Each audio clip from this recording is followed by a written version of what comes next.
welcome to our second episode on survivor-centered mental health discussions. So this is a recorded discussion on healing from an African perspective. My name is Lucia Lynch, and I am the Trauma, Resilience, and Research Coordinator at Footprint of Freedom, and our mental health project lead for our mental health project, Handprints to Healing. And this dialogue is centered um, especially for survivors, advocates, and allies across Africa and beyond. It brings together two powerful and two expert voices. Mr.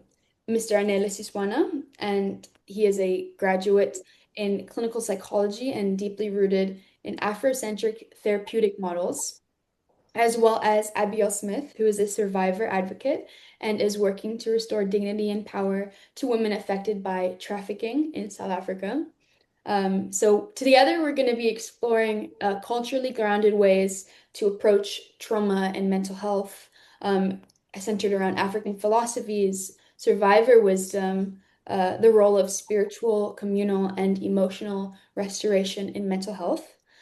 Should we begin by a brief introduction from each of our speakers? Uh, Anila, would you like to start us off? Okay, I'm happy. All right, I am Anele Siswana, based in South Africa in Johannesburg. I am a clinical psychologist, as mentioned, but I am also a spiritualist, or you can call me a spiritual healer. And I do not like to use the location of limiting my spiritual work to one dimension of what is often referred to traditional healing in South Africa and in many other African countries. So my idea of being a spiritualist, it then offers a holistic view that transcends one location, but that recognizes spirituality as a universal construct and not something particularly zoomed in within a particular kind of religion. And secondly, I identify as queer. I'm a gay man, and I am an academic. I studied theology. So I bring three worlds: one that is the world of psychology. Even in there, you've got two dimensions: Western trained, practicing as an African healer or as an African centered psychologist. Secondly, the dimension of my theological world, which is also two poles in it. One pole has to do with Christian doctrines of my understanding, as well as African spirituality of understanding what spirituality looks like for me as a black body in South Africa. And the last part, it being the intersection of my gender and sexuality. So the kind of work that I do is very intersectional, informed by different views of how we understand healing. But I'm very much interested and invested in our imagination of what does healing and well-being looks like in Africa. Thank you so much for your introduction, Anila, and also mentioning that we all come here with different intersections of our identity and who we are. And I'm sure that's the same for many survivors that are listening that have intersecting identities. And that leads us into a great crossover for Abigail to introduce yourself and who you are, who you're bringing to the table, the different parts of you. Hi, okay, so I'm a person that wears many hats. I am someone who also works for a podcast. So I know that's not what this is about, but I just want to mention I work for God's Voice today. I am a devout Christian. That is where I'm coming from.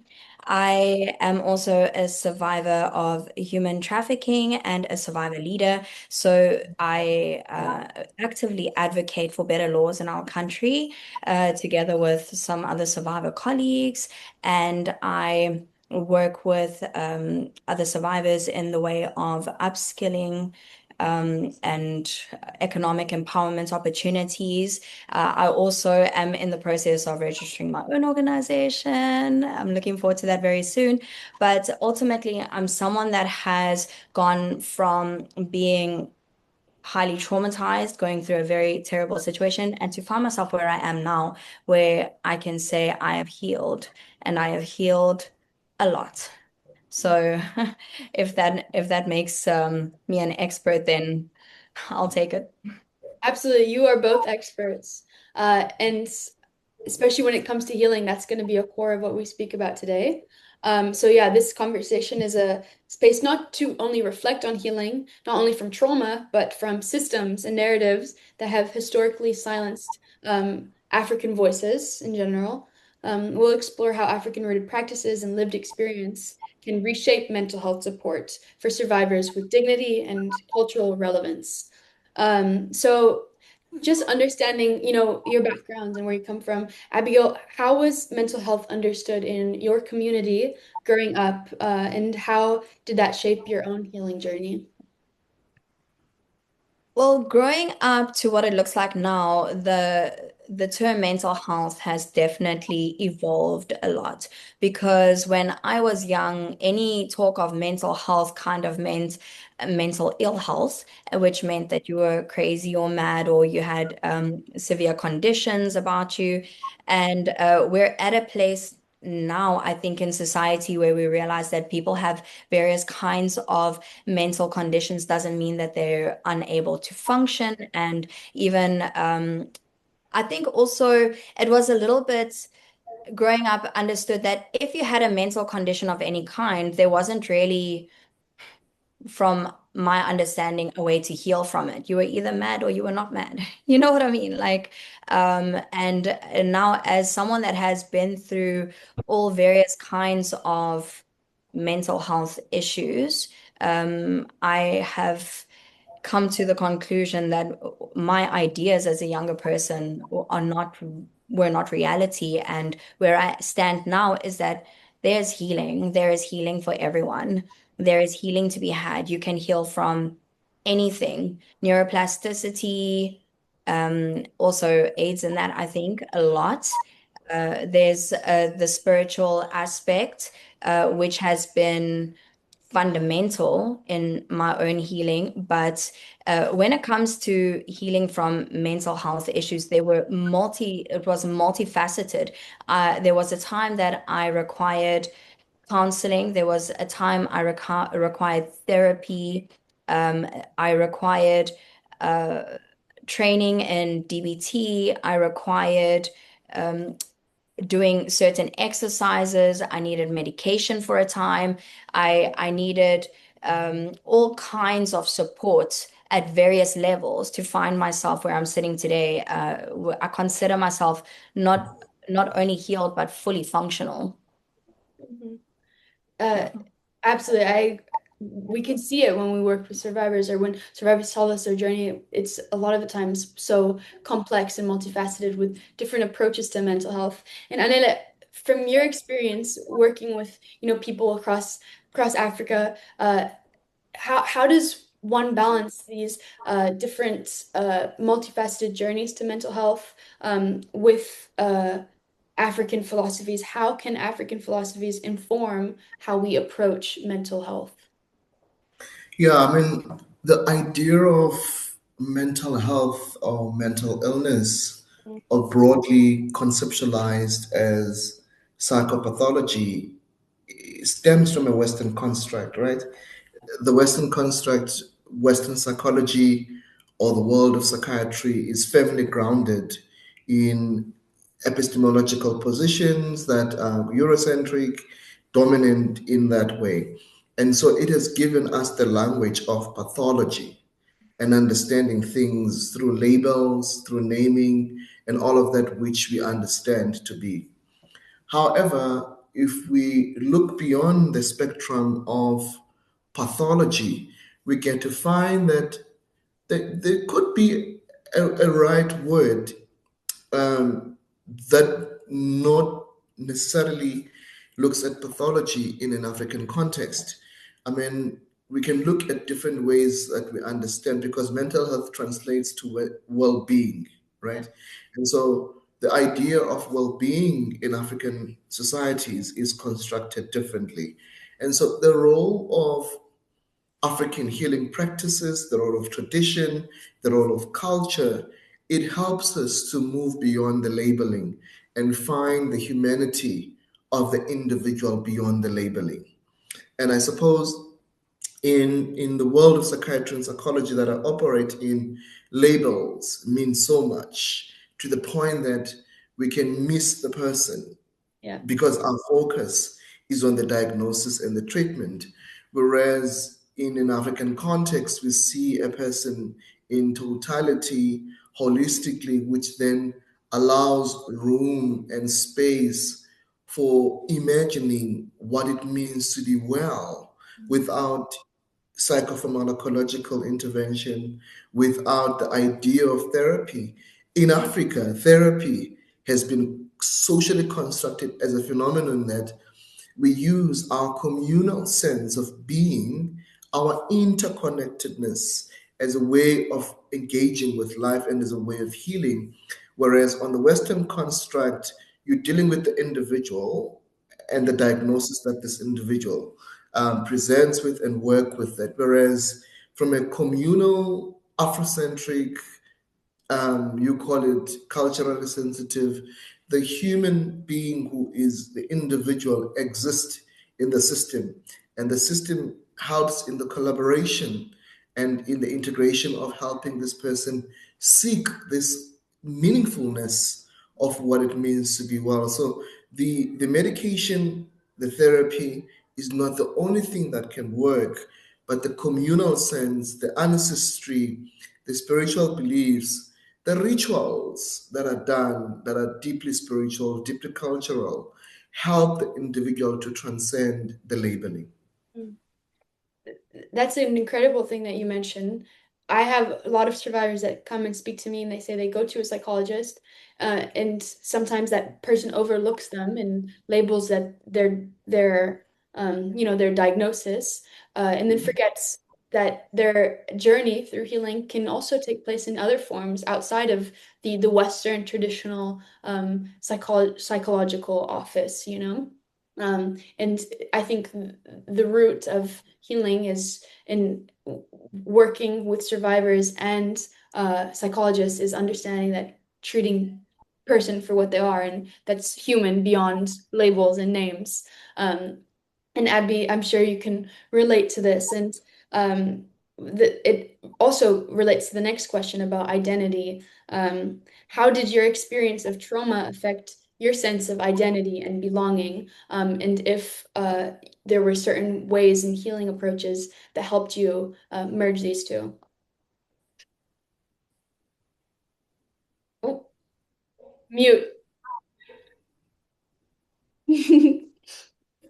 Sorry, it's for the sound. Yeah. Okay, so this is a very interesting question, and I think it has quite some layers to it because there were different phases for me. When I first was rescued out of my situation, I was still a victim. And as I began to thrive, I became a survivor. That's at least some part of my mind, I evolved from a victim to a survivor, but yet every single day now, it's been years since my escape from the situation, the thing that happened, but yet I still have to identify with the fact that this thing happened to me. And to be honest, I don't like um I don't like that I need to continually identify as a survivor. The only reason why I still do is because I'm in the industry fighting for survivors. So what makes me qualified to be a voice for survivors other than the fact that I am one? So I have to continually identify as someone who survived a situation. Whereas I would prefer to just identify as Abigail, daughter of the Most High God, who saved me out of that situation, without whom I would not have been able to be where I am today. But it was also the identity is really what helped me to heal. Knowing who I am in Christ is what gave me the resources to have the trust and the hope and all that I needed to be able to heal fully. And even though I say heal fully, there are still undealt with areas because it was quite all the things that led up to my being vulnerable also needed to be healed from, not just the one thing that happened that everyone knows, okay, I was trafficked, but what all the things that led up to that.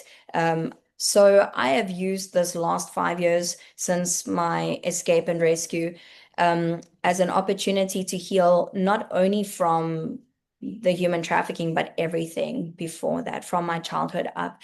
And a lot of that was offered by people. So the safe house I went to, for instance, so because you spoke about identity, right? We often get our identity from our parents, right? When we are born, we have a name. Our name is the surname of our parents, our ID number, all these things. And that plays a role. Even Anele mentioned ancestors. Your ancestors do play a role in your identity. But for me, my mother committed suicide when I was 3. Coming into a safe house, I was treated with house mothers. We had house mothers. And you know what? I embraced that. I called them all mommy, and it helped me to heal from a childhood loss. I now had 6 house mothers who rotated on shifts, and I was able to allow that part of myself to heal. So, identity, yeah. Who am I? Who am I in Christ? Hope that answers the question. It absolutely does. And I feel like it's bringing together a theme that we've already seen emerge from the very beginning when Anele mentioned a holistic approach to healing, treating you're not a survivor, you weren't a victim, or you were, but like that wasn't just who you were. You're Abigail, you're a whole person. And I think that transcends the dimensions that Anele was speaking about, which within this context is you are intersection of different things, and just because you are survived doesn't mean that's all you are now and you have to be the voice of others. You're still at the core a whole person. And so Anele, you've worked with, I'm sure, many trauma survivors across South Africa, using these methods and this holistic approach that is deeply culturally rooted. Can you share how these methods have truly helped people heal, like Abigail was mentioning? Obviously, we relying on qualitative impressions here from the work that I do. Um, but I suppose the kind of work that I do offers a nuanced perspective, which kind of draws people to a different direction. But the sense I get is that people find value in the recognition of their entire beingness in the room beyond than just like what I mentioned, working with medication and just getting people out of the system to be better. The sense that I have gotten is people find integration, especially people who struggle with various things, and where they find a therapist that is able to bring the place of culture, the place of spirituality, the place of religion, and working with those to help people create their own meanings. I think the beautiful thing is the most corrective emotional experience is having patients that create a healthy, meaningful, corrective emotional experience from the work that you do with them. But the theme is being seen, is being heard, is being understood, and imagining healing through their own lenses and their own eyes, and I just being a conduit that allows and facilitates different states of being and different states of the conversation, and helping people really to make room for alternative stories that have a lot to do with healing. So you are the space between, and you see their healing through what they need at that time. What we call construct a reality that works, even though the dominant story becomes trauma, the Yeah. dominant story becomes pain, the dominant story, I'm a survivor, the dominant story is every experience that stems from distress. The most beautiful thing out of these processes and integrative work is hearing people really saying, I am not a survivor. I survived an experience that could have taken away something. You Mm. hear people redefining their alternative stories, moving away and shifting from the main story. And obviously, narrative therapy here becomes very useful because it's about storytelling, it's about retelling the story. And in most African countries and most African contexts, oral tradition and storytelling, that's how people externalize. But beyond externalization, that's where people tend to make meaning out of their experiences. Hence, an Afrocentric or Afrocentered approach really helps us to nourish our narratives and stories as African people of what we imagine and understand to be healing. Mm. Absolutely. And I know that like our identities are all different in this room. We bring different approaches and different faiths and spirituality these that play a role in, how what I heal and how I view mental health. And Abigail, I know you've mentioned throughout this podcast so far that faith has played a big part in your role, and I think faith can look different for everyone. It transcends labels, and it's about that connection. What role has faith or spiritual practice played in your healing? So, this is a very interesting question because it has been pivotal. Without the Lord, I would not be sitting here today. In fact, I wasn't sure that I would actually share part of my story, but I think to create some context, I was physically trapped in a house that we were not allowed to leave. And there was a day that came where I began to worship. I began to sing songs of praise to the Lord Jesus. And after some time, I would say, I don't remember the exact amount of time, maybe 5 or 6 hours, I had an encounter with God where He came into that place and we had a dialogue. And it was through this experience that not only did I realize, okay, God is real, but He is with me. And He, after that, was guiding me so clearly I could hear Him saying, go left, go right, don't do this, do that. Eventually, it was through the Lord's instruction that I was set free from um, addictions that I had. Even after escaping that situation, I was out of that situation, but I was not out of danger. I still had addiction. I still had perversion. I still had other issues that the Lord supernaturally delivered me from. That doesn't mean that there wasn't still more things that required healing and assistance from a medical perspective and from a therapeutical perspective and things like that. There was still all of that that needed to come into play. But without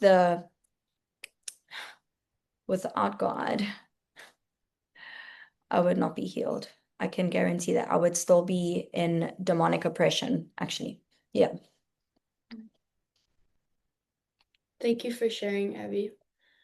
And I'm sure I've heard from many survivors that that light has been a guiding force to heal and to find the way out.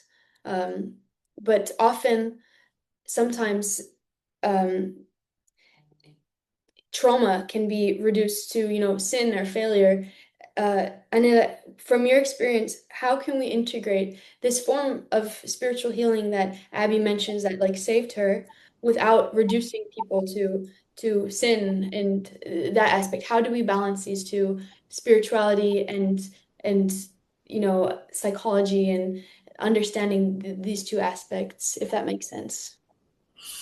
It's quite a complex one because the discipline of psychology doesn't really have room Mm, for spirituality and faith conversations, even though you can look at it from a Jungian perspective, where we're talking about the collective unconscious, where we talk about things that look spiritual.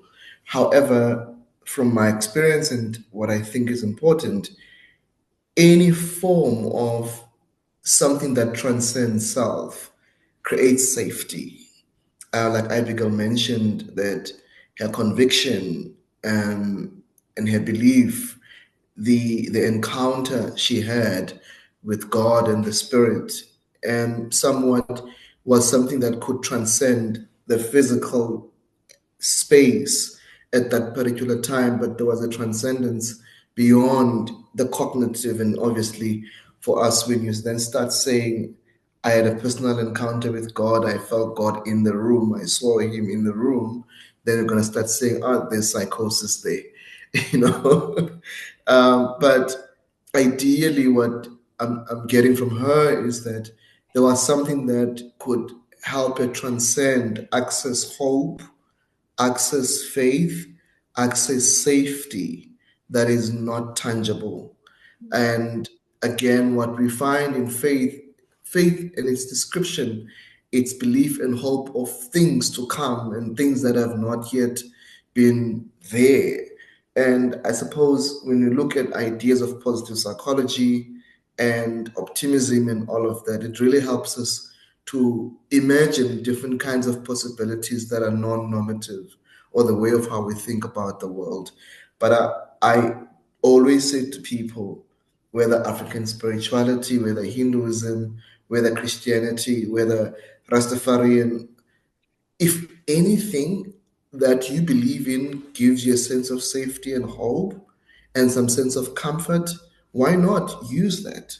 yeah, And therapeutically, I often use people's beliefs, people's religions, people's spiritualities as a tool to facilitate the therapeutic process from the lens at which the patient or the client sees the world. And so I use it as a tool and as a resource to amplify the therapeutic story using the person's experience. saving space for how they view their healing journey is important. So you work through someone, not just with them, just seeing how they work. Eventually, that's their story. Yeah, And so whatever that they bring as a tool and a resource in the therapy space, you just amplify that and create a story that makes the person sees value for what they wrestle with and engage with as they imagine healing. absolutely. Um, and one of the biggest factors that we've heard that survivors use is the community. And especially in Africa, the community has a huge factor in healing, whether that's neighbors, family, people that you meet along the way. Siswana, Anele, what role does community support play in Afrocentric models of healing? Oh, families in Africa, Yeah. it's it's our lifestyle, it's our way of doing life. Um, it's we believe I am because we are, and because we are, I am. Mm, And and since we are, then my being and transcendence of self, it means I am not my own. I am for the community. I am the community. So the ideas of what we call in South Africa Ubuntu, the Ubuntu. philosophy of Ubuntu, a lot of work has been written, a lot of theories have been constructed around the value of Ubuntu. And with Ubuntu, we see the contrast of individualism in relation to communalism. We see the idea of codependence to interdependence.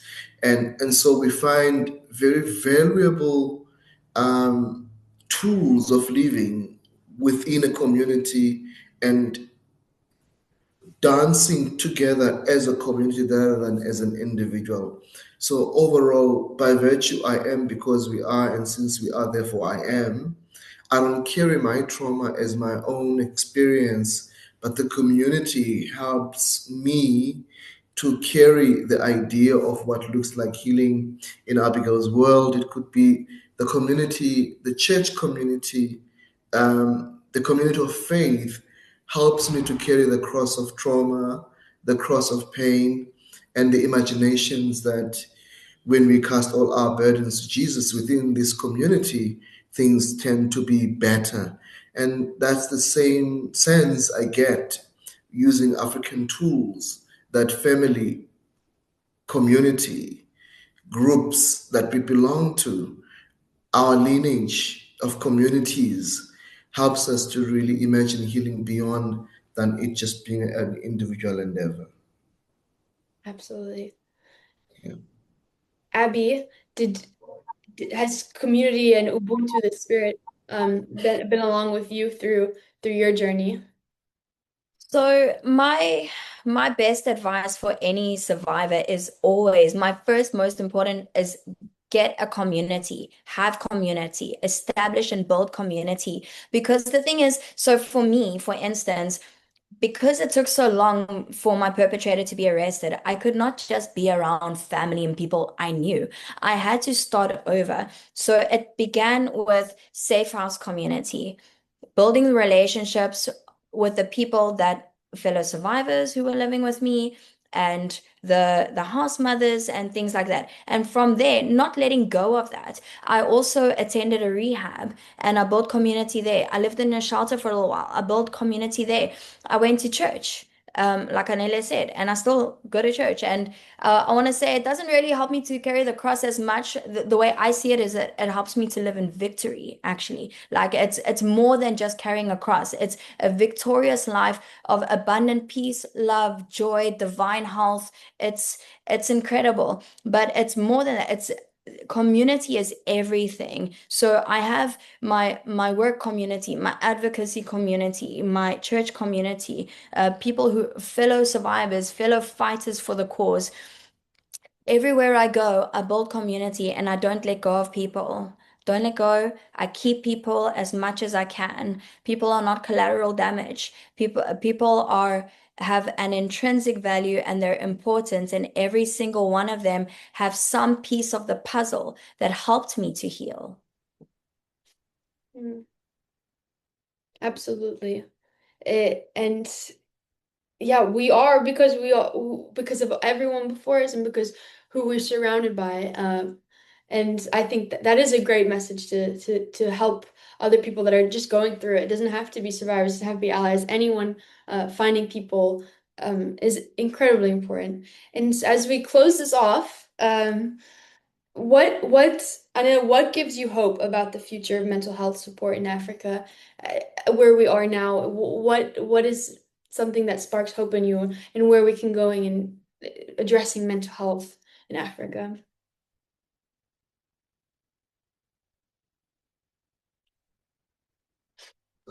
I think my hope lies in the integrative approach and approaches that acknowledge the place and value of indigenous knowledge systems, in acknowledging that in Africa, therapy has always been there. It is just how we think about it. It might not have been in journal articles and all of that we talk about to bring legitimacy on it. But if you think about the idea of community in an African context, that has always been therapeutic. And I suppose also the hope for me lies in the conversations we are having right now and thinking beyond the norm and thinking broadly and using our context as spaces of reimagination and understanding that a holistic approach is the best way to go rather than a singular one approach to dealing with trauma, dealing with psychological distress, and the entire construct of mental health in Africa. Absolutely, thank you. And for both of you. If there was one thing that a survivor is listening today, now, what would it be that you would want to tell them? So sorry, Anele. For me, what I would like to say to any survivor is soul business. Treat it like business. Whenever an opportunity comes to heal, whatever is being offered, treat it like business. Just say, I'm gonna acknowledge how I feel and deal with it. Acknowledge the pain, acknowledge the problems, and deal with it. Don't try to put it away anymore. Don't put it away. Face it, deal with it. And you know what I did was I took every opportunity with two hands. If someone said DBT training, I said, let's do it. If someone said, let's go jogging, I said, oh, I hate running. Okay, but let's do it. Whatever they said, this is going to help you. This is going to help you. I just took everything. I did every single thing that people said, let's do. And I mean, I'm thriving, and that's what we want. So every single one of us, we as survivors, and I'm saying it like that, not because I'm bragging or something, but I know so many survivors who are not thriving, who were given the same opportunities I was given, but yet they don't find themselves where I am. And the reason for that is because they want to, I'll deal with this, but I'm going to pack the rest in a box. It's only you that can allow yourself to heal through whatever methods are being offered. You, with every resource being made available to you, it's still you that can decide not to heal or decide to heal. And Jesus loves you. Yeah, for me, I always say to people, with every psychological story, you are not the problem. The problem becomes the story, and your relationship with the story changes the narrative. So I would say, again, in addition to what Abigail spoke about, utilize your community resources and don't die in silence, particularly for men who have had these experiences in a world that says men don't cry, men must keep it all together. Men need to find a voice and a place to express their vulnerability, especially in moments where they've been victimized, power stripped off, and all of that. And I think we just need to reimagine our understanding of well being in Africa. And in that way, we'll use our own ways of how to tackle and respond to problems that have to do with mental health. Thank you. Absolutely. And thank you both. And I really do think that conversations like this do give me faith for the future of mental health, future of survivors, future of anyone that has space and listen, because we're all human. We're all one. We are one. We're might be in different parts of the world, but um, there is this holistic approach that transcends all of this.